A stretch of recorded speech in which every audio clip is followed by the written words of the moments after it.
The Guardian's rifle. The cattle car doors slammed shut with a finality that echoed through Senior Lieutenant Viktor Petrov's bones. 3 months after his capture during a failed reconnaissance mission near the Volga, he found himself pressed against 40 other Soviet prisoners, breathing the stale air of defeat. The train lurched eastward, carrying them deeper into German-occupied territory, away from the frozen hell of Stalingrad's perimeter, where artillery had become as constant as breathing. Viktor's fingers unconsciously traced the scar on his left hand, a souvenir from the bombed-out apartment building where he'd made his last stand, 3 blocks from the medical station he'd spent months protecting. The Mosin-Nagant M91 30 that had served him so faithfully was gone now, claimed by German hands. He could still feel its scarred wooden stock, inherited from a farm boy from Kursk who'd never made it past his first week. "Where do you think they're taking us?" whispered Private Komarov, barely 18 and still believing in quick victories. "To work camps, most likely," Viktor replied quietly. "Remember your name, rank, and serial number. Nothing more." But Viktor's mind wandered to his cold focus technique, the patient observation methods that had once made him deadly effective against German sniper teams. Those same skills now served a different purpose, studying his captors, their routines, their humanity. The guards seemed tired, their uniforms showing the wear of a long campaign. One young German soldier kept checking a photograph in his breast pocket. The train stopped at a small station marked Bitterfeld. Through the narrow window, Viktor glimpsed German civilians going about their daily lives, women carrying market baskets, children playing in the snow. It looked remarkably normal, disturbingly ordinary. This wasn't the picture of savage enemies his political officers had painted. At the prisoner processing center, a middle-aged German clerk with wire-rimmed glasses recorded their information with meticulous care. When he reached Viktor's name, he paused. "Sniper?" he asked in broken Russian. "I was a marksman," Viktor admitted. The clerk nodded thoughtfully, making a notation. "My brother was killed by a sniper at Kursk," he said without malice. "But that is war, yes?" Viktor expected hatred, vengeance, brutality. Instead, he found bureaucratic efficiency tinged with weary resignation. The contradiction gnawed at him. Everything he'd been taught suggested these people were monsters. Yet the clerk offered him a cup of ersatz coffee and asked about his frostbitten fingers with genuine concern. That night, lying on a straw mattress in the transit barracks, Viktor stared at the ceiling and wondered which version of reality was true. The propaganda that had shaped his understanding of the enemy, or the ordinary humanity he'd witnessed in a single day. If stories like this make you question what you'd do in someone else's boots, tell us in the comments how you imagine you'd react in this camp, and stay with us for the next chapters. How does a soldier reconcile the enemy he was trained to hate with the human being who offers him coffee? The prisoner camp at Bitterfeld sprawled across a former industrial complex, surrounded by double fences and guard towers that cast long shadows across the snow-covered yard. Viktor and his fellow prisoners were assigned to Barracks 7, a drafty wooden building that housed 60 men on triple-tier bunks. The routine began immediately.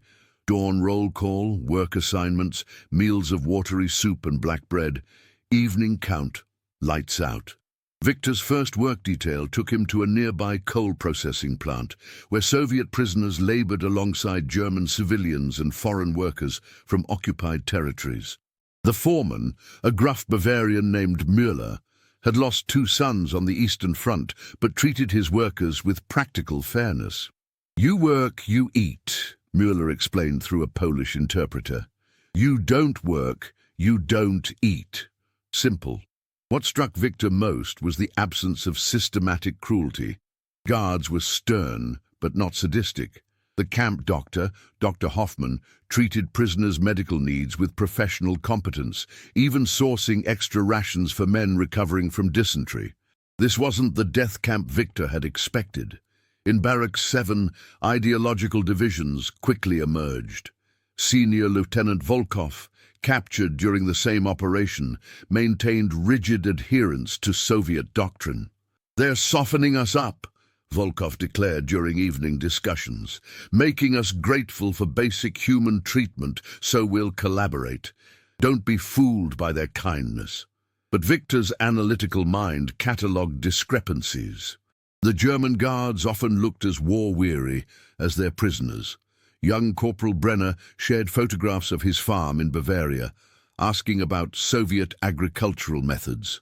An older guard named Schmidt quietly slipped extra bread to prisoners who were obviously struggling. The contradiction crystallized during Victor's second week when he witnessed Dr. Hoffman arguing with the camp commandant about medical supplies. Through the office window, Victor watched the doctor pound his fist on the desk, demanding antibiotics for prisoners with respiratory infections. The commandant eventually relented, authorizing the expense. That evening, Victor found himself studying the guards' routine with the same cold focus he'd once applied to enemy snipers. But instead of seeking vulnerabilities, he was trying to understand motivations. These weren't the inhuman monsters of Soviet propaganda. They were ordinary men, caught in circumstances beyond their control, displaying small acts of decency when regulations allowed. Private Komarov approached Victor during evening rations, his young face troubled. "Comrade Lieutenant, is it wrong to be grateful when Guard Schmidt gives me extra soup?" Victor considered the question carefully. "Gratitude for kindness isn't betrayal," he said finally. "But remember why we're here." Yet Victor's own certainty was eroding. Each day brought new evidence that the world was more complex than the simple narratives he'd absorbed. His fellow prisoners were adapting in different ways, some like Volkov, clinging to ideological purity, others like Komarov, cautiously accepting human gestures, and a few becoming genuinely collaborative. The most troubling realization was that adaptation didn't feel like betrayal. It felt like survival. When does accepting an enemy's kindness become collaboration, and when is it simply being human? Letters from home arrived sporadically, passed through multiple censorship layers that left them resembling Swiss cheese, full of holes where sensitive information had been excised. Victor's wife Maria wrote about rationing, about their daughter Katya learning to read, about the community vegetable garden they'd started in the bombed-out lot next to their apartment building. Between the lines, Victor read exhaustion and barely contained desperation. "Tell me you're being strong for the motherland," Maria's latest letter concluded. "Tell me you're not forgetting who you are." Victor folded the letter carefully, feeling the weight of expectations he wasn't sure he could carry. Around him, other prisoners shared similar burdens. Volkov read his letters aloud, emphasizing patriotic passages as if to remind everyone of their duties. But Victor noticed how Volkov's voice caught when reading about his son's birthday, how his hands trembled when describing Moscow's food shortages. The camp's population was shifting as new transports arrived. French prisoners of war shared the compound, creating an odd cosmopolitan atmosphere. Victor found himself practicing German phrases with Corporal Brenner, who was eager to learn Russian in return. These conversations, technically against regulations, happened during smoke breaks behind the workshop buildings. "Why do you want to learn Russian?" Victor asked one afternoon. "My grandfather always said that understanding your enemy makes you wise," Brenner replied. "But you don't feel like an enemy anymore. You feel like a colleague who works for a different company." The analogy was disturbingly apt. Daily routine had normalized their interactions. Germans and Russians worked side by side in the coal plant, developed inside jokes, shared cigarettes. The war felt distant, abstract, something happening to other people in other places. Dr. Hoffman's medical inspections revealed the camp's hidden dynamics. When Victor reported persistent chest pain from his capture wounds, the doctor examined him thoroughly, then prescribed rest and extra rations. "You were a sniper, yes?" Dr. Hoffman asked during the examination. Victor tensed, expecting interrogation. Instead, the doctor continued, "My nephew was a sniper too, in North Africa. He wrote about the loneliness of the work. the way it changes a man's perspective. How do you mean? When you see individual faces through your scope, war becomes personal rather than political. You're not fighting for ideology anymore. You're protecting specific people. The observation struck Victor like a physical blow. His cold focus technique had indeed been about protecting people. The medics, the wounded soldiers, the stretcher bearers who depended on his vigilance. That motivation transcended nationality, politics, or propaganda. That evening, Volkov cornered Victor in the barracks. "I see you fraternizing with the Germans," he said coldly. "Remember that collaboration is a capital offense. When we return home, there will be questions about your conduct." Victor met his gaze steadily. "I remember who I am, Alexei. The question is whether you remember who you were before you became so afraid." The confrontation left both men silent, but Victor sensed other prisoners listening. Some nodded slightly. They too were struggling with the gap between doctrine and reality. "Do you think you'd cling to what you were taught back home, or to what your own eyes see in a place like this? Comment which side you'd lean toward, and share this episode with someone who loves real human stories from history.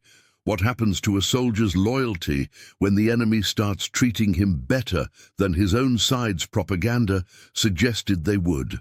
Winter deepened around the camp, bringing shorter days and longer nights that stretched the evening discussions in Barracks 7. Victor found himself increasingly isolated from Volkov's hardline faction while maintaining careful distance from the openly collaborative prisoners. He occupied an uncomfortable middle ground, observant, analytical, but uncommitted. The camp's work assignments had evolved into something approaching normalcy. Victor's detail now included training younger prisoners in precision machinery operation, skills that would serve them well after the war, regardless of political outcomes. The irony wasn't lost on him. He was becoming more valuable alive and productive than dead and heroic. Dr. Hoffman had taken a particular interest in Victor's case, not for medical reasons, but because of their conversations about military psychology. During weekly checkups, their discussions ranged far beyond health concerns. "You were protecting medical personnel?" the doctor observed during one session.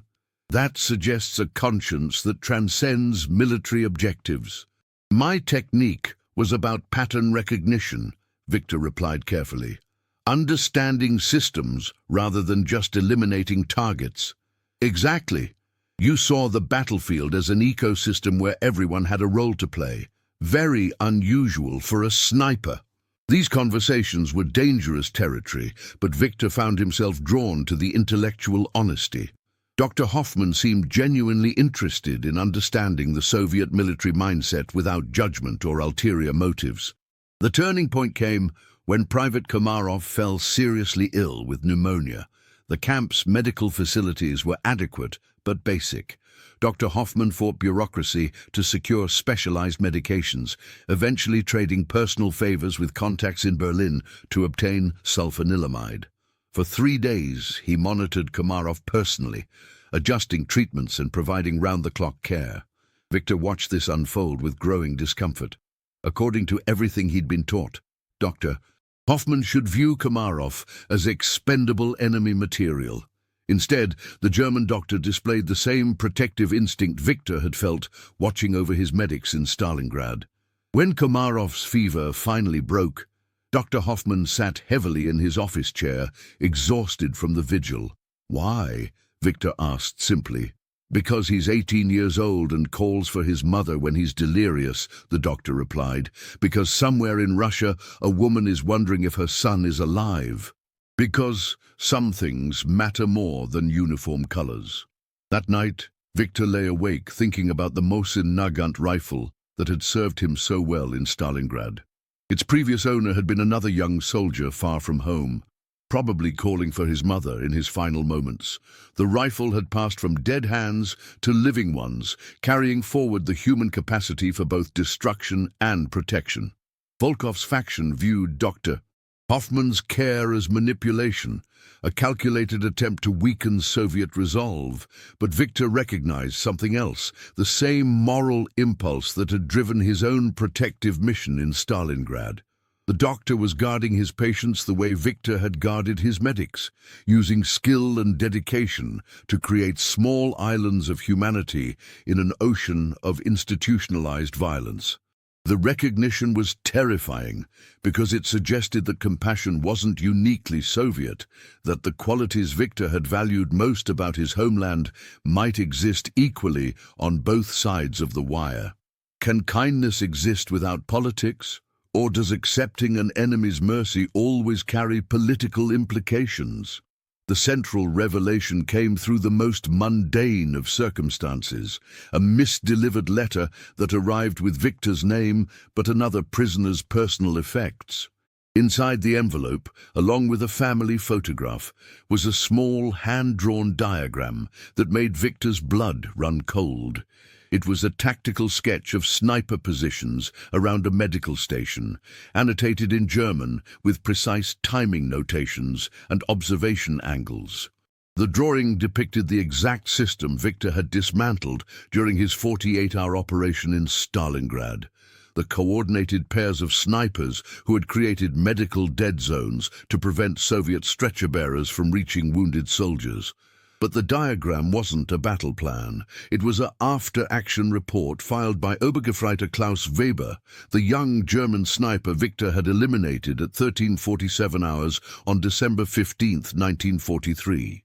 Weber's personal effects had somehow been mixed with prisoner correspondence, and his final letter home contained detailed observations about Soviet counter-sniper tactics. Victor read Weber's words with growing fascination and horror. The Soviet marksman demonstrated extraordinary patience and analytical thinking. Rather than taking immediate shots, he observed our complete operational pattern for 6 hours before acting. His understanding of our protocol was so complete that he predicted our response to casualties and eliminated our entire team systematically. This is not the mindless fanaticism we were told to expect, but sophisticated tactical thinking that deserves professional respect. The letter continued with Weber's personal reflections.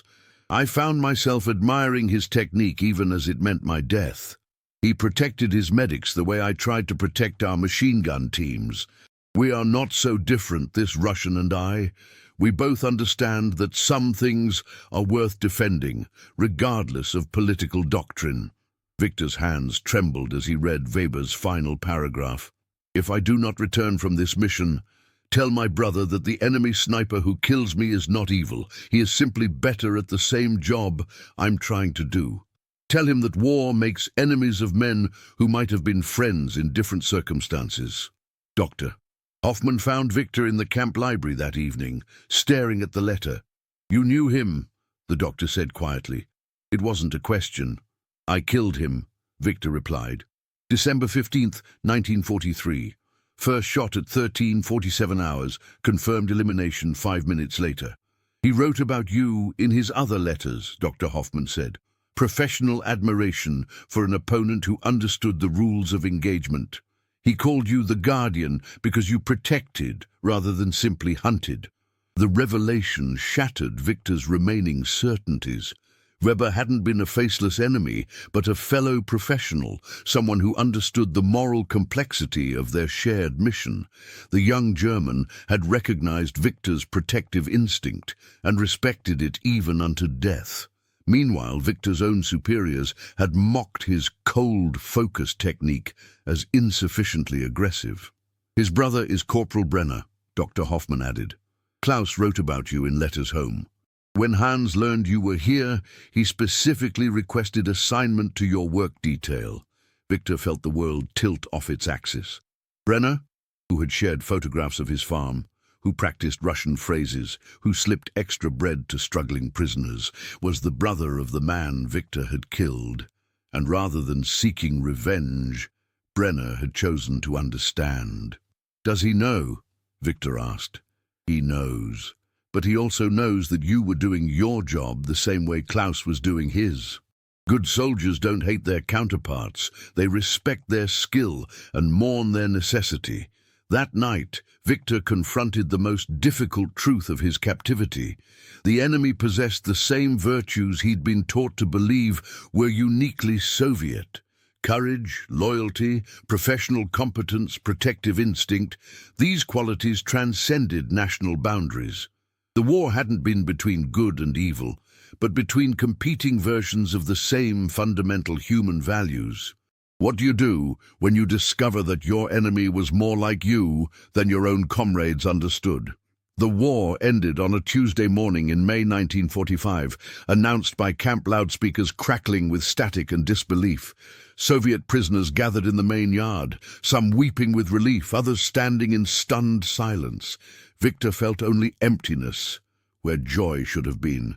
Repatriation began immediately. Soviet officers arrived to process returning prisoners, their uniforms crisp and their questions pointed. Everyone would be interviewed, investigated, classified. Some would go home to families, others would disappear into Stalin's prison system for the crime of surviving enemy captivity. During his final week at Bitterfeld, Victor made two crucial decisions that would haunt him for decades. The first came when Corporal Brenner approached him during the last work shift. "I have something for you," Brenner said, producing a small wooden object carved with intricate detail. It was a miniature rifle, crafted with the same precision Victor had once applied to his Mosin-Nagant. "Klaus made this during his sniper training," Brenner explained. "He always said that tools of war could also be works of art, expressions of human skill, rather than just instruments of death. I think he would want you to have it."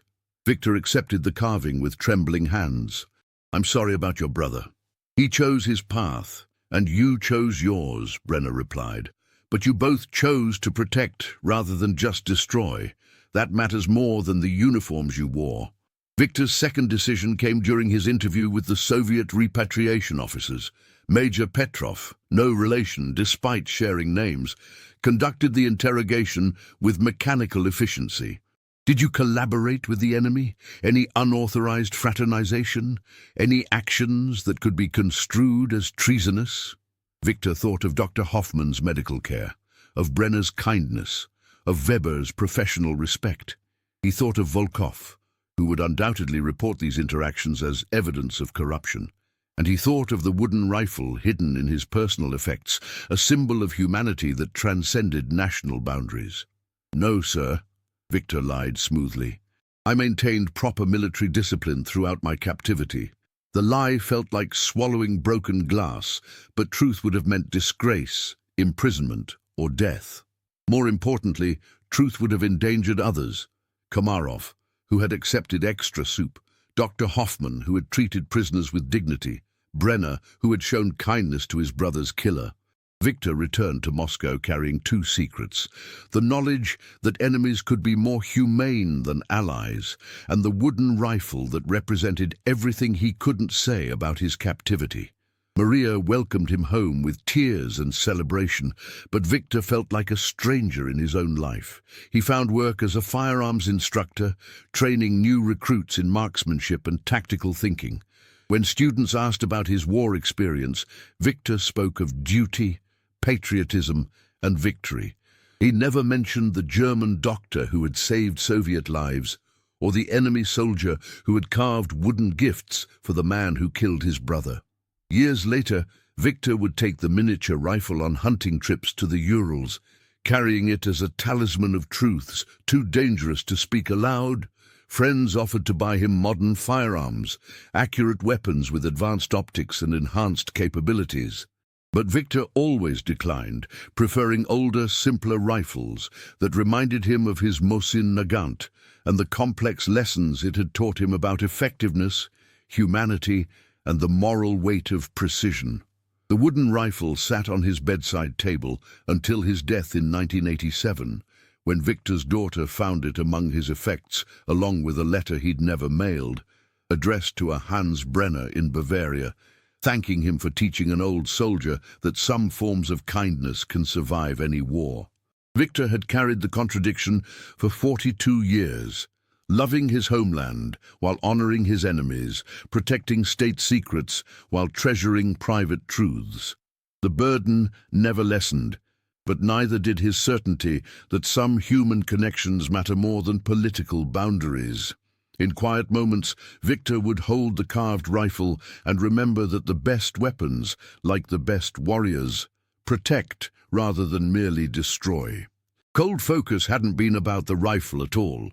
It had been about seeing clearly enough to fight the right war, even when that war existed primarily within oneself. If this story reminded you that even in the darkest times, small acts of humanity still matter, subscribe to the channel, tell us which country you watch from, and invite someone to revisit history with us in the next story. How long can a person carry the truth about an enemy's kindness without telling someone who needs to hear it?